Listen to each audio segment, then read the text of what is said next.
Hey, before we dive in, I want you to imagine something with me. When we think about the danger to the church, we usually think about the big stuff, right? We think about governments trying to shut it down, or people being thrown in prison for what they believe. We think of lions in the arena or iron curtains. But what if I told you the real threat isn't outside the walls? Beat. It's actually coming from the person sitting next to you in the pew, or the person behind the pulpit. It's not an enemy with a sword, it's a friend with a twisted version of the truth. People who claim to love Jesus but are slowly turning his message into something comfortable, something harmless, something that doesn't require anything from us at all. You see, in theology, we have this fancy word called apostasy. It sounds like a medical condition, doesn't it? But really, it just means standing away. It's when someone who was once all in starts to drift. And the scary part, they usually don't even know they're drifting. They don't wake up and decide to be a villain. They just decide to be easier. 2,000 years ago, a guy named Jude saw this happening. He wasn't just some random writer, he was family. He grew up in the same house as Jesus, and he realized that if we don't contend for the truth, and that word contend in the original Greek, Epigenismi, literally means to struggle or agonize over, then we're going to lose the very thing that saves us. Think about it like this. If you have a life-saving medicine but someone slowly starts replacing the active ingredients with sugar water because it tastes better, the bottle still says medicine. It still looks the same, but it's lost its power to heal. That is what Jude was terrified of. He saw people creeping in unawares, basically spiritual spies, who were using the word grace as a license to do whatever they wanted. They weren't denying Jesus with their words. They were denying him with their lives. And Jude knew that a gospel that doesn't change your life isn't actually the gospel. So let's talk about his letter. It's only 25 verses long, but it's like a spiritual adrenaline shot. It's raw, it's urgent, and it's a wake-up call for anyone who's started to get a little too comfortable in the sugar-water version of faith. And listen, before we go any deeper into Jude's story, I want to ask you something. Have you ever felt that tension? That feeling where you hear something that sounds nice, but deep down, your spirit knows it isn't quite the truth. If you've ever wrestled with that, or if you're just hungry for a faith that's real, not just comfortable, let me know in the comments. Just type "fight for the truth." It lets me know we're on this journey together. And if you're new here, hit that subscribe button. We're building a community here that isn't afraid to look at the deep, sometimes difficult parts of the Bible, because that's where the life is. All right, let's get back to Jude. Because to understand the message, you really have to understand the man. So who was Jude? Most people don't realize this, but Jude actually grew up in the same house as Jesus. They ate at the same table. They probably argued over chores or who had to go fetch the water from the well in Nazareth. And for a long time, Jude didn't buy it. Imagine being the brother of the Messiah and thinking he's just your brother. Can you imagine the dinner conversations? Jesus is talking about the kingdom of God, and Jude is probably sitting there thinking, I literally watched you learn how to use a saw in Joseph's shop. I know you. In theology, we talk about the Incarnation, the idea of God becoming flesh. For us, that's a beautiful, abstract doctrine. For Jude, it was a guy sleeping in the next bed who never lost his temper. But even with that front row seat to perfection, Jude stayed a skeptic. The Gospels actually tell us that his brothers didn't believe in him at first. It's a sobering thought, isn't it? You can be physically closer to Jesus than anyone else on earth and still be miles away from him spiritually. Beat. But then the resurrection happens. Everything changes. Jude goes from being a skeptic to calling himself a servant. In the Greek text, he uses the word doulos. Now in our modern Bibles, we translate that as servant. But back then, it meant something much more intense, a bond servant or a slave. Think about the humility in that shift. He doesn't even use the brother card. He doesn't open his letter with, hey, listen to me because I'm Jesus's younger brother and I have the inside scoop. He doesn't claim any special status. He's just Jude, a guy who finally saw the light and realized that his brother wasn't just a sibling, he was his Lord. To me, that's so powerful. It shows that when you really see Jesus for who he is, not just as a good teacher or a historical figure, but as the risen Son of God, your ego just kind of melts away. Jude stopped trying to stand beside Jesus as an equal and started standing under him as a follower. It's a reminder that it's never too late to change your mind about who Jesus is.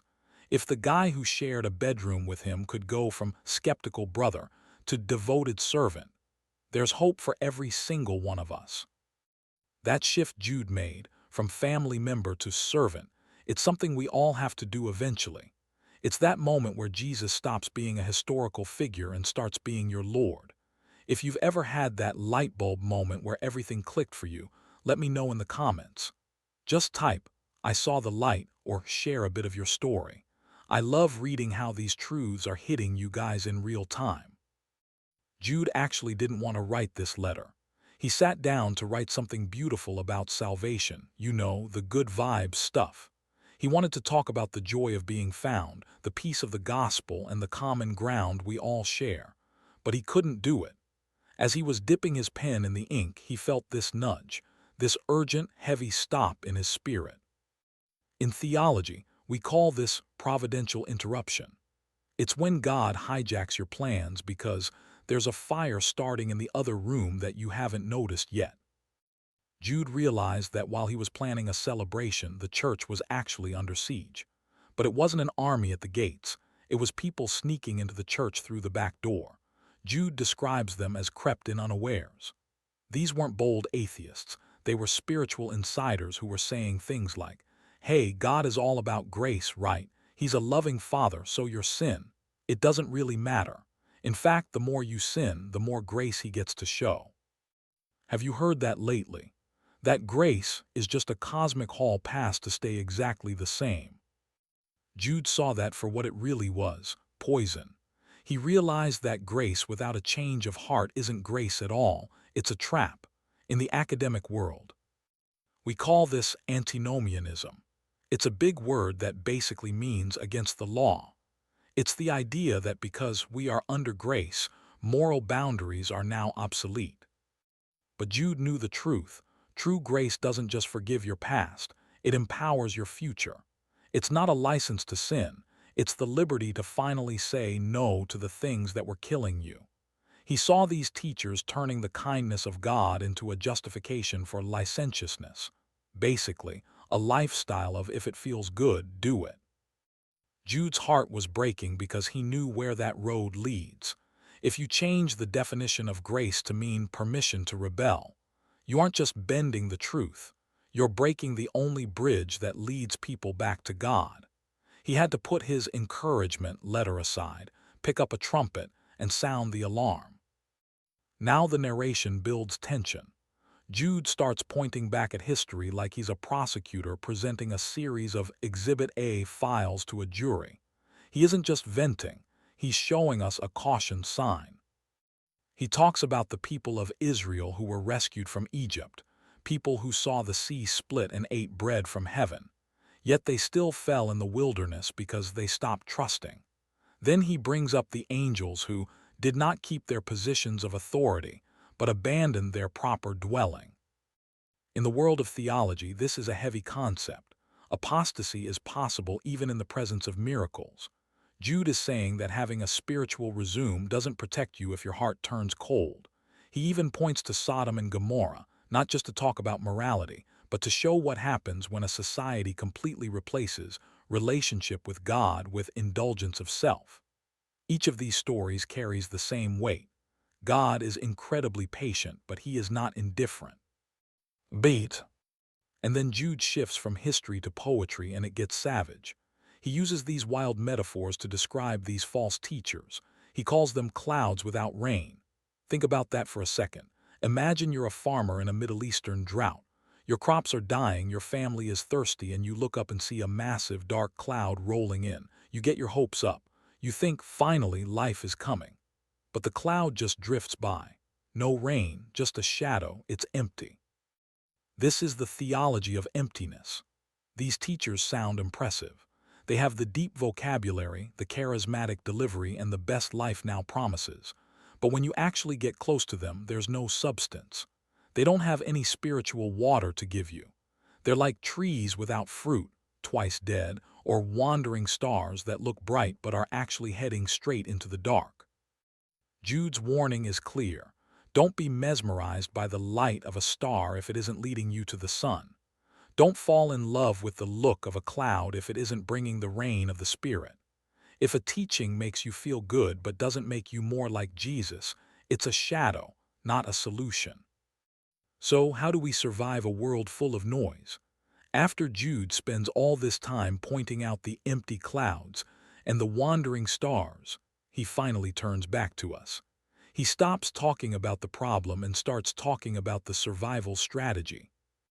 And it's surprisingly simple.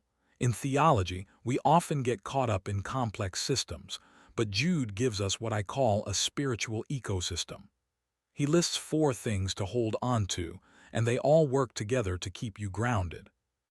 1. Build your faith. He says build yourself up on your most holy faith. This isn't just thinking happy thoughts. In the original language, this is about a foundation. It's staying rooted in the Word. 2. Pray in the Spirit. This is about connection, not just recitation. It's letting the Holy Spirit lead your conversation with God when you don't even have the words. 3. Keep yourselves in God's love. This is the most important one. It's about posture. You don't earn His love, but you have to stay in the atmosphere of it, like staying in the sunlight to keep warm. 4. Wait for the mercy. Keep your eyes on the finish line. Remind yourself that this world isn't the final chapter. Jude is telling us that it's not about being a perfect theologian with all the answers. It's about being a stayer. It's about grit, just staying close to the source while everything else is drifting away. Beat. But here's the beautiful part, and this is where Jude's heart really shows. He says while we're busy staying close to God, we can't ignore the people who are struggling. We have to look out for the people who are drifting. He breaks it down into 2 groups. First, there are the doubters. These are people who are just confused. They've heard the empty clouds preach and now they're unsure. Jude says, be merciful to them. Don't yell at them, help them. Then there are the ones in the fire. These are people who have been swallowed up by the deception. They're in danger. Jude says we have to snatch them from the fire. It's an intense rescue mission kind of love. It's not about being right or winning an argument. It's about saving a life. Jude is reminding us that truth isn't a weapon. It's a rescue rope. We don't hold the truth to hit people with it. We hold it so we can throw it to the person who is drowning. And hey, if you're finding value in this deep dive, do me a favor. Think of one person who might be feeling a bit shaky in their faith right now, or maybe someone who's been confused by all the noise out there. Send this video to them. Sometimes, a reminder that God is the one holding us up is the exact rescue rope someone needs today. And if you haven't yet, hit that subscribe button. We're just getting started on these deep Bible stories, and I don't want you to miss the next one. I know this sounds heavy. The idea that deception is everywhere, that it can sneak into the very places we consider safe, can be scary. It makes you want to double-check every sermon and look over your shoulder at every new teaching. But look at how Jude ends his letter. It's one of my favorite parts of the whole Bible. In theology, we call this the Doxology. It's the final word of praise that puts everything else into perspective. After 24 verses of warning us about the fire and the wolves, Jude points us back to the only thing that actually matters. He says there is one who is able to keep you from falling. Pause. Let that sink in for a second. In the Greek, that word for falling refers to a horse stumbling on a rocky path. Jude is acknowledging that the road is treacherous. The rocks are loose. The path is narrow. But the weight of staying upright isn't on the horse, it's on the one leading the way. You don't have to carry the weight of being a perfect theologian or a flawless saint.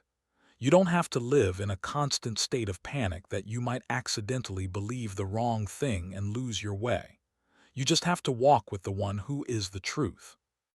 He's not just a judge waiting for you to trip so he can point it out.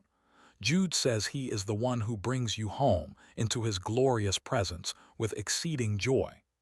That's such a beautiful image. It means God isn't just reluctantly letting you in. He is overjoyed to have you there. So if you're feeling shaky today, or if you're worried about the world around you or the noise in the church, just take a breath. You are not responsible for holding the universe together, and you're not responsible for holding yourself up by your own bootstraps. You're in good hands. The same Jesus who grew up with Jude and turned his skepticism into service is the same Jesus holding onto you right now. Thanks for walking through this story with me. It's been a deep one, but I'm so glad we did it together. I'll see you in the next one.